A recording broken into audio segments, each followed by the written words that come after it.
Hi, my name's Lyssa. I am a 35-year-old single woman who currently lives in Nashville, Tennessee, but I am in the process of completely changing my life. I moved to Nashville in 2003 to go to school to work in the music business, and I did that until 2016 when I made the transition to work remotely for a company that does strategic partnerships for hotels and resorts. So I've spent the last 4 years on the road chasing projects and dreams and having a really great time. But like everyone else, the pandemic has changed so much for so many aspects of my life.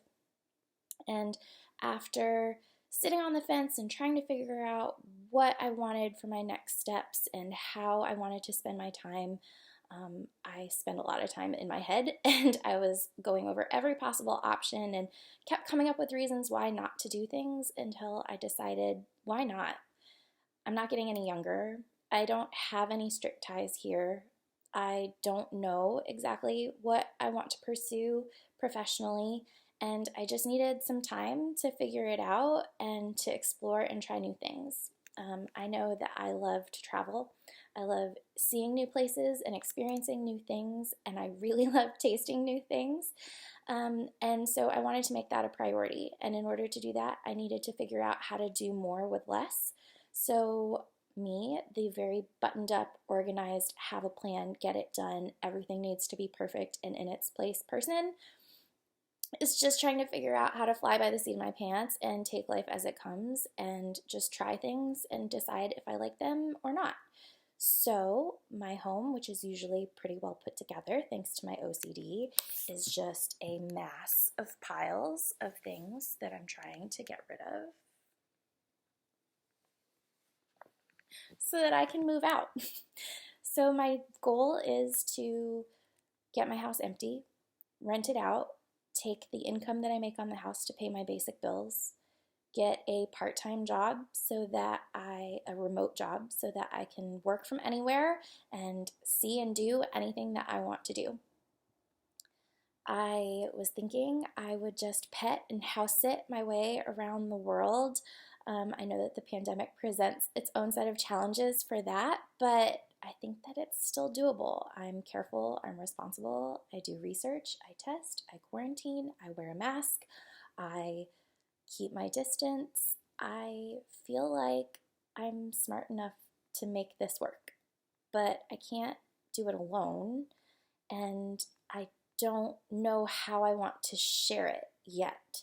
So I'd originally thought maybe a blog would be a great place for me to just write out what it means to give up all of your collections and possessions and just head for the unknown. I know that this isn't, inventing electricity. People have been doing this for a long time, but I know that most of us don't. And I have been trying so hard to be happy with an ordinary life, a normal job, and buy a house, pay a mortgage, have roommates, buy things, do things, whatever. And it just wasn't enough. It was never enough. There was always something else out there that I wanted or needed. I just couldn't quite identify it. So I'm just looking for the space to figure that out. I expected my friends and family to tell me that I was a crazy person, that I should just shut up and find another corporate job and be happy that I was paying my bills and living the same life that everyone else was living. But I found that all of my friends and family were super supportive. The universe did seem to be telling me that it was time to shake things up and try something else. And most of the reactions I got were, that sounds amazing, you're doing the right thing, I'm jealous, tell me all about it.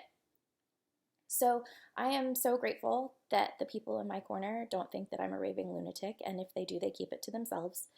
But I thought maybe if I shared what's going on for me, that other people that are considering it would consider the same thing.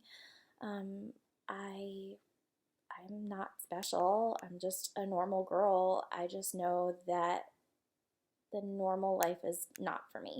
And I finally just had to tell myself, why are you settling for ordinary when what you want could be extraordinary? And I just need to find it. So I am going to set up a blog and I'm going to start writing out some things. A lot of friends have talked about how my writing my feelings on Facebook has been helpful to them and made them not feel so alone or crazy or in their own heads. And I do really like words. I am pretty self-conscious about my high squeaky voice, so I did not think that video would be the way to do it. But I think that video can help too because it helps you actually feel like you know the person that you're talking to. I've worked with a lot of influencers throughout my life, and actually getting to know those people for who they are and what they're passionate about and what drives them makes consuming the content so much better. And so if anyone has any tips or recommendations or thoughts, I'd like to curate a safe, kind place, and I have a decently thick skin, but I'm not a superhero, so try to be nice if you are messaging or reaching out to me. But I just wanted to tell you and put it out into the universe that I'm doing this so that I can stop changing my mind and vacillating. It's a process. I have a lot of things. I am a collector. I love beautiful and unique and vintage and inspiring things, and I have a lot of them. And I thought that it would be really hard to get rid of all of those things, but my love language is gifting. I love to find things that make me think of other people and bring them something that will hopefully bring them joy or be useful to them. And so this whole process has just been like a really extended Christmas. I'm just making piles of things for the people that I love and care about that I think that they will like and enjoy.